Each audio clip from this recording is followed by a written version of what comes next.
மண்டல மற்றும் மகர விளக்கு பூஜைக்காக சபரிமலை ஐயப்பன் கோயில் நடை திறக்கப்பட்டது.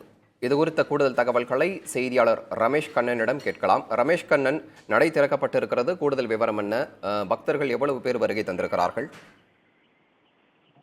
கௌசிக், பிரசித்தி பெற்ற சபரிமலையில் இந்த ஆண்டு மண்டல மற்றும் மகர விளக்கு பூஜைக்கான இந்த பூஜை காலமானது தற்போது சரண கோஷங்கள் முழங்க இனிதே துவங்கி இருக்கிறது.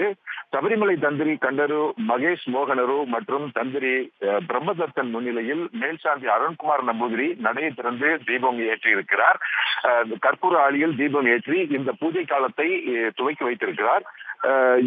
டிசம்பர் 26ஆம் தேதி பிரதானமான மண்டல பூஜையானது நடக்கிறது. 2025ஆம் ஆண்டு, அடுத்த ஆண்டு ஜனவரி 14ஆம் தேதி மகரஜோதி தரிசனமும் சபரிமலை ஐயப்பன் கோயிலில் நடக்கிறது.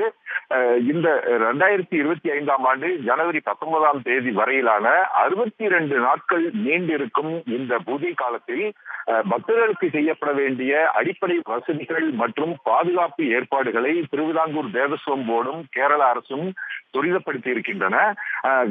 குறிப்பிட்டு சொல்ல வேண்டும் என்றால், கடந்த ஆண்டு இதே மண்டல மற்றும் மகரவிளக்கு பூஜை காலத்தில் 50 லட்சத்திற்கும் அதிகமான பக்தர்கள் சபரிமலையை தரிசனம் செய்து திரும்பியிருக்கிறார்கள்.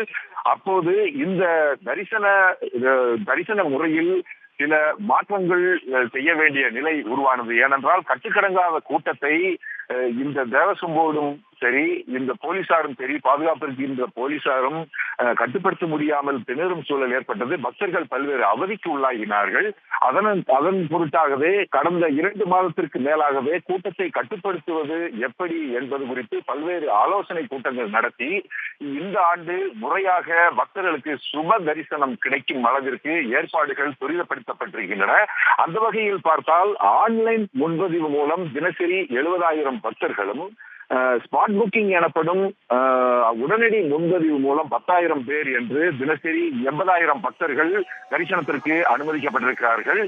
தொடர்ந்து இந்த மண்டல மற்றும் மகரவிளக்கு பூஜை காலமானது பூஜை காலத்தில் அதிகாலை 3 மணிக்கு நடை திறக்கப்பட்டு 1 மணி வரையும், மதியம் 3 மணிக்கு மீண்டும் நடை திறக்கப்பட்டு இரவு 11 மணி வரையும் தரிசனத்திற்கு ஏற்பாடுகள் தீவிரப்படுத்தப்பட்டிருக்கின்றன. தௌசி.